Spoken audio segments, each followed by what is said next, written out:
জনাব শামীম ওসমান আপনাকে আমাদের অনুষ্ঠানে স্বাগত জানাই। বাংলাদেশের রাজনীতিতে শেখ হাসিনা গত ১৫ বছর যে দুঃশাসন যে অপকর্ম চালিয়েছেন তাকে শক্তিশালী করতে তার পাশে থাকতে আপনার একটা সক্রিয় অবস্থান ছিল, আপনার কাছ থেকে একটু আমরা এটা শুনতে চাই। ভারতে পলাতক আছেন মাননীয় প্রধানমন্ত্রী শেখ হাসিনা, এবং আমি বিষয়টাকে আগের থেকে আজ করছিলাম যে এরকম কিছু একটা ঘটনা ঘটতে পারে। আমি এই কথা দিয়ে এটা প্রমাণ করতে চাই না যে ওনারা করেছেন দেখে আমাকে করতে হবে, এটা আমি বলতে চাই না। আমাকে দলের থেকে জানানো হয়, সরকার প্রধান থেকে প্রধানমন্ত্রী জানান যে আমার উপরে হামলা হবে। ইট ইজ ট্রু যে আমাকে দেশ ছেড়ে যেতে হয়েছে, এবং আমি যে দেশ ছেড়ে গেছি সেটা জাতির পিতার কন্যা মাননীয় প্রধানমন্ত্রীর একবার না কয়েকবারের নির্দেশের পরিপ্রেক্ষিতে। আমি আমাদের সজীব ওদের জয় একটা ফেসবুকে এই যে আমেরিকা গত 2 দিন আগে একটা স্ট্যাটাস দিয়েছেন, 3-4 দিন আগে, অধ্যাপক ইউনূস শান্তির জন্য নোবেল পুরস্কার দেওয়া হয়, যাদেরকে আমরা শ্রদ্ধা করি এবং সারা জীবন করবো। ট্রু যে এই এরা অনেক ভালো কাজ করেছে, এবং আমি নিজেও চাই যে ভোটের অধিকার হোক। আমি কোনো ধরনের হত্যাকাণ্ডকে আমি সমর্থন করি না, এবং করা উচিত না, তাহলে আমি মানুষ হিসেবেই গণ্য হব না। আমরা কি শুধু নেগেটিভ কথা বলবো, পজিটিভ কথা বলবো না? 800 কোটি মানুষও যদি চায় একজন মৃত মানুষকে জাগিয়ে তুলবে, তা তো জাগিয়ে তুলতে পারবে না, তাই না? তো একজন মানুষকে আমি গুম করে দিব, খুন করে দিব, এই বিষয়টাকে আমি একজন মানুষ হিসাবে, আমি যদি মৃত্যু হয়ে যায় আমার, আমি কোনোদিন এটাকে সাপোর্ট করব না। এবং অতীতে কে কি করেছে সেই জন্য আমাকে একই পথে চলতে হবে, আমি সেটাকেও মনে করি না। এদের দ্বারা অনেক সব শ্রেণী পেশার মানুষের মধ্যে ভালো খারাপ আছে, আমরা কি এই কথা বলতে পারি না? ইয়েস, আমি বলছি না যে Awami League is a perfect, only perfect party in the whole world, কিংবা ইন বাংলাদেশ। আপনি আমার মনের কষ্ট বুঝবেন। আমার 20 জন লোক মারা গেছে, আমার এই পা পঙ্গু হয়ে গেছে, আমি চেয়ারে বসে নামাজ পড়তে হয়, আমার বাঁ পাটা উড়ে গেছিল, ঠিক আছে? সেইখানে আমার সরকারের ক্ষমতার সময় না যে চার্জশিট দেওয়া হয়েছে, সেই চার্জশিটে আমি যে সাক্ষ্য দিয়েছি, সিআইডির যে অ্যাডিশনাল এসপি সে আমার সাক্ষী বদলি দিয়েছে। আপনি নিজেও লয়ার ছাত্র, আমিও লয়ার ছাত্র, আমি বলেছি this is not my witness. আমি চাই না যে একটা ছাত্র সারা বছর লেখাপড়া করলো, সেও পরীক্ষায় পাশ করলো, আরেকজন পড়ালেখা করলো না, সেও পাশ করলো, এটা আমি চাই না। দেখেন, আমি মার্কিন যুক্তরাষ্ট্র মতো একটা রাষ্ট্রকে আন্ডারমাইন করার কোনো কারণ থাকতে পারে না, কারণ পৃথিবীর মধ্যে এটা অবভিয়াসলি একটা শক্তিধর দেশ না, একটা গণতান্ত্রিক রাষ্ট্র বলা যায়। যে আমার কাছে না কিছু মাঝে মাঝে অবাক লাগে যে মানুষের চরিত্রটা দেখতে, পৃথিবীর সব দেশের চরিত্র দেখতে ভালো লাগে। আমার কাছে মাঝে মাঝে আশ্চর্য হই যে আমরা কত রঙের মানুষ, যে আমরা আর কত নেগেটিভ কথা বলবো। আমরা পরে যখন আবার আপনার কাছে আসবো, বিএনপির সাথে বর্তমান আপনার সম্পর্ক এবং সেইটা নিয়ে আমরা কথা বলবো, তার আগে আমরা একটু জনাব আন্দালিব রহমান পার্থের সাথে আমরা একটু কথা বলতে চাই। জনাব আন্দালিব রহমান পার্থ, আপনি একজন রাজনীতিবিদ হলেও আমি আপনাকে খুব রেট করি একজন রাজনৈতিক বিশ্লেষক হিসেবেও, যে মানে যেহেতু আপনি টক শোতে প্রচুর আপনাকে কথা বলতে হয়, অনেক প্রশ্নের জবাব দিতে হয়, এবং অনেক ক্ষেত্রে আপনাকে বিভিন্ন ভবিষ্যতে কথা বলতে হয়, এবং এর অনেকগুলি, আমার স্বীকার করতে দ্বিধা নেই, অনেকগুলি মিলেও যায়। আমি এই জন্য আপনাকে একটু ফরওয়ার্ড লুকিং প্রশ্ন করতে চাই যে গত কয়েক বছর ধরে জনাব তারেক রহমানই আসলে বিএনপির হাল ধরে আছেন। বেগম খালেদা জিয়া চিকিৎসার জন্য লন্ডন গেলেন, শেখ হাসিনা জনরোষে বাংলাদেশ থেকে বিতাড়িত। রাজনীতির এই পরিবর্তনটা আপনি আসলে কিভাবে দেখছেন? নতুন নেতৃত্বে নতুন রাজনীতির সূচনা কি হতে চলেছে?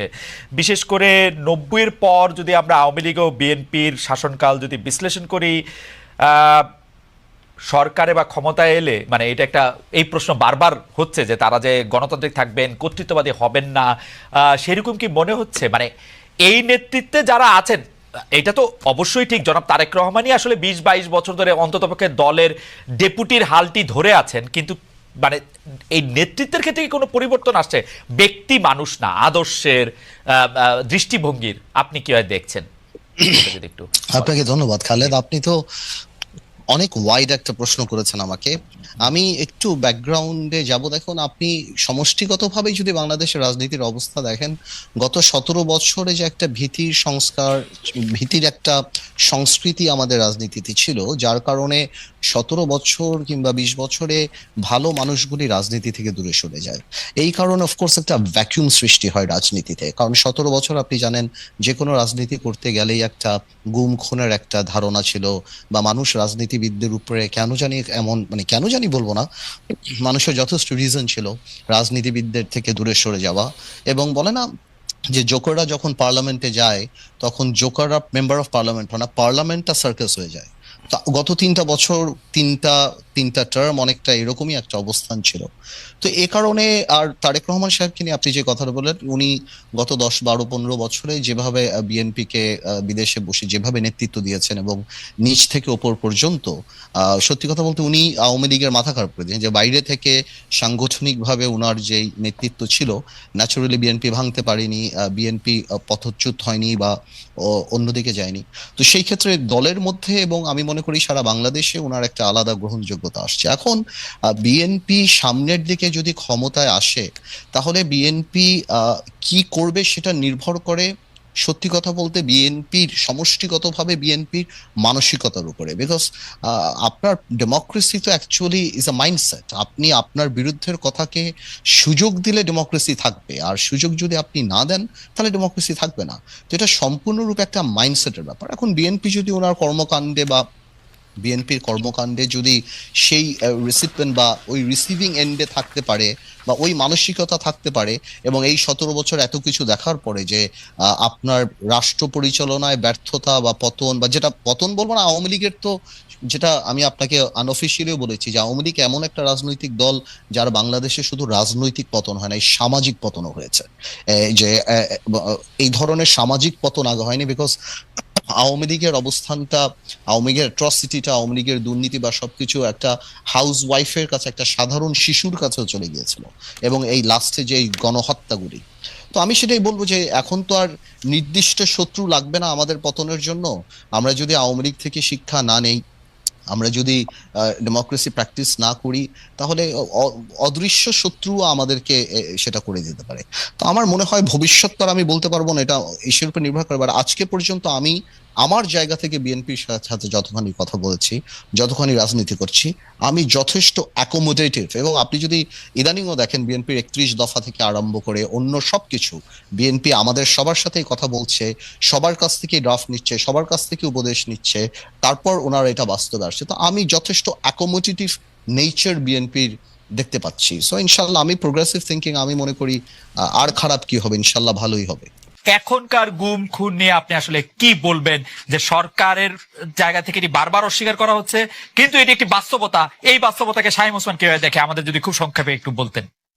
আমি আপনাকে একটা জিনিস স্পেসিফিক্যালি বলতে চাই খুব পরিষ্কার ভাবে। আমি একজন হিউম্যান বিং হিসাবে আমি কোনো ধরনের হত্যাকাণ্ডকে আমি সমর্থন করি না, এবং করা উচিত না, তাহলে আমি মানুষ হিসেবেই গণ্য হব না। আমরা কোনো খারাপ জিনিসকে আমরা আশা করি না।